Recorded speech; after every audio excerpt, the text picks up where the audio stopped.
Kali ini saya akan membahas hewan lucu dari negeri tirai bambu. Terungkap rahasia panda bisa hidup hanya makan bambu serta warna hitam putih pada tubuhnya.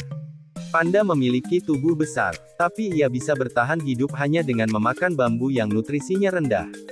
Mengapa? Binatang bernama Latin Ailuropoda melanoleuca ini ternyata mengembangkan perilaku hidup yang lamban dan malas serta sistem metabolisme yang rendah. Ini membuatnya lamban seperti kungkang dan lebih malas dari koala. Hasil penelitian terbaru ilmuwan China dari Institut Zoologi di Beijing mendapati panda hanya menghabiskan energi 38% dibandingkan satwa lain yang berukuran sama. Pengeluaran energi harian panda lebih rendah ketimbang koala dan mirip dengan kukang, kata Fu Wenwei, dari institut itu. Ilmuwan China mengukur energi yang dihabiskan 5 panda di kurungan di kebun binatang di Beijing dan 3 ekor yang ada di alam liar di Provinsi Shaanxi, China. Mereka melakukannya dengan menyuntikkan air yang diperkaya kandungan isotop dan oksigen pada hewan-hewan itu. Mereka kemudian mengambil sampel darah dari hewan-hewan itu setelah 2 pekan. Tujuannya untuk melacak sudah seberapa banyak kandungan air yang diperkaya itu habis dalam tubuh hewan-hewan tersebut. Hasilnya, seperti dilansir di jurnal Science edisi Kamis 9/7, panda ternyata mengkonsumsi rata-rata 4,6 megajoule energi per hari. Ini setara dengan membakar 1.100 kilokalori. Untuk hewan yang berbobot rata-rata 91 kg, konsumsi itu terbilang sangat rendah. Untuk perbandingan, koala yang kelihatan lamban dan lesu itu, ternyata diketahui menggunakan 60% energi yang normal digunakan hewan seukurannya. Untuk penggunaan energi harian, panda bersaing dengan kukang yang dikenal pemalas juga, yaitu memakai 36% energinya dibandingkan binatang seukurannya. Sejumlah hewan berukuran besar seperti panda menghemat energi dengan berhibernasi atau mengurangi metabolisme dan temperatur tubuh untuk waktu singkat dengan memasuki keadaan yang disebut mati suri harian.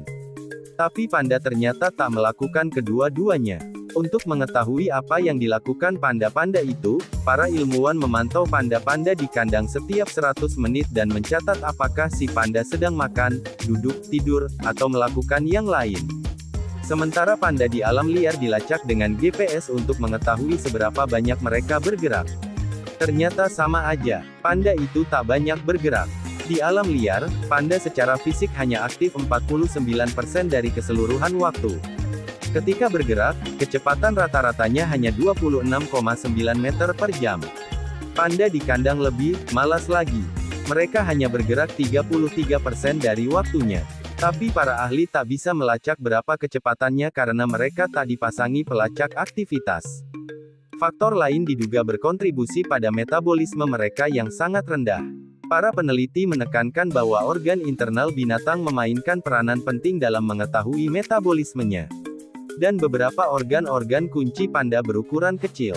Sebagai contoh, otak panda 17% lebih kecil dibandingkan mamalia plasental lainnya. Ginjalnya 25% lebih kecil dan livernya 37% lebih kecil. Peneliti juga mendapati level hormon tiroid pada 5 panda dalam kurungan adalah 36-53% lebih rendah ketimbang mamalia lain seukuran mereka. Tiroid adalah kelenjar yang berfungsi salah satunya adalah mengatur kecepatan tubuh membakar energi. Sebuah analisis genetika menemukan satu perubahan kecil pada sebuah gen bernama DUOX2 yang kemungkinan menahan produksi hormon tiroid, yaitu tiroksin T4 dan triiodotironin T3. Manusia yang mengalami ini biasanya disebut menghidap hipotiroidisme.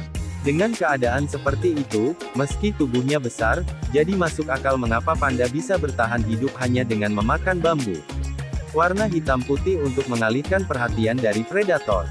Panda, satwa langka di China kini telah dicabut statusnya dari kepunahan menjadi rentan.